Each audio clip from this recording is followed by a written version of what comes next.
Saan ka na naman galing? Din lang po sa tibagan. Langya kang bata ka. Anong oras na? Alas 4 po ng umaga. Loko to ah. Parang tuwang-tuwa ka pa. Halika nga dito. Aray ko po. Tama na po, itay. Tama na po.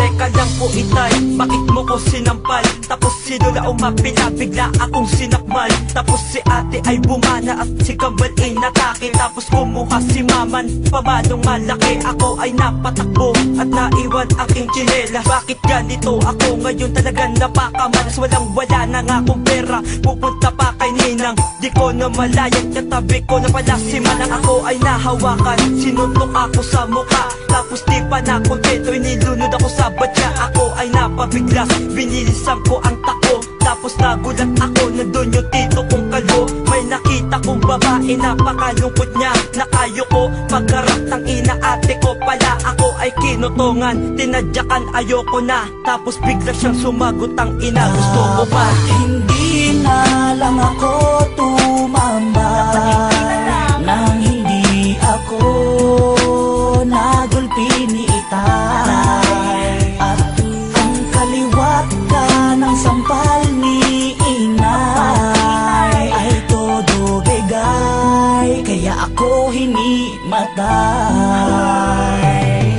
Pag-uwi ko sa aming bahay, nakatimbre na kay nanay na umiinom kami habang kami ay nakatambay. Sabay sa aking tama mga suntok ni itay, habang 10 oras ng gabi sumisigaw pa ng aray. Sanay, di ko na lamang ginawa ang mga yon. Sa pag-aaral ko na lamang sana nga itinuon. Nang di nagkaganon, tila sumabog ang mayon. Ang intensyon ko lamang sana'y magpasikat lang doon sa tambayan kung saan maraming magandang babae. Pag-uwi naman sa bahay, si ina biglang atake na may hawak na pamalo na sinlapad ng pampadel. Ang katwiran ko agad, galing lang po ko ng pork barrel. Napahasel na sabay pa nga ako ng mga tambay. Sabay kaway sa akin habang hawak aking waway. At ito ang sasapitin pag tumambay sa gabi. Mas pipiliin mo na lamang manahimik sa tabi. Hindi na lang ako tumambay nang hindi ako nagulpi ni itay. At ang kaliwat ka ng sampal ni inay ay todo bigay, kaya ako hinimatay. Isang gabi ako'y ginabi mula sa tambayan ng tropa. Di ko na malayan, ako'y tinamaan ng walis, silaki ng nara. Ako'y biglang bigla sa lahat ng aking mga nakita. Tatay ko pala tumatakbo, umaarangada. Ako'y biglang binanatan, binitin pati warik. Ako'y kanyang sinakalang dila ko'y lumalawit. Nang ako ay nakatakasabay takbo, kumakaripas. Ngunit sa harapan ng nanay ko, ako'y biglang hinampa. Ang maso, saktong-sakto, sa pool talaga ako. Ang laki ng bukol ko, kinapa ko sa noo. Aking bigas, teka po inay, bakit po itay? Bakit nyo ko ginaganito, unti-unting pinapatay? Ngunit ang sagot nila'y isang suntok, isang tadyak. Nang ako ay tinamaan, ako ay lumagapak.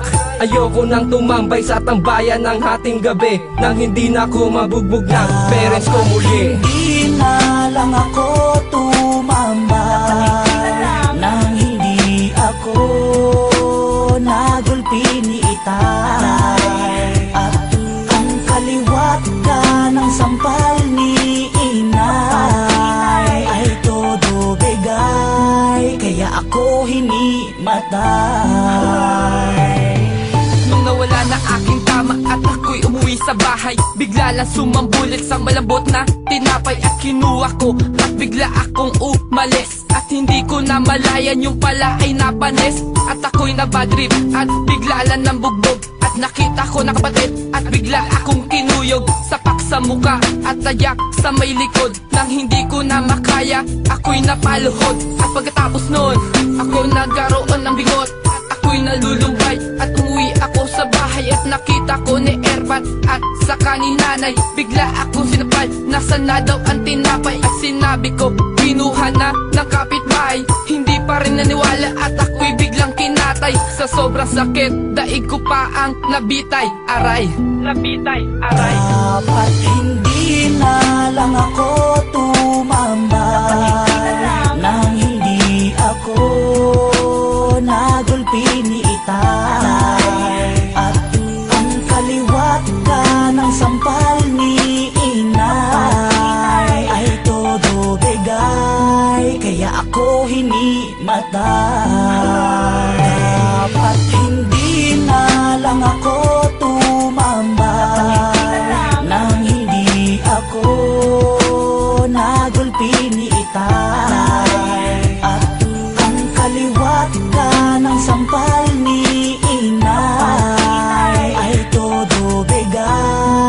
kaya ako hinimatay.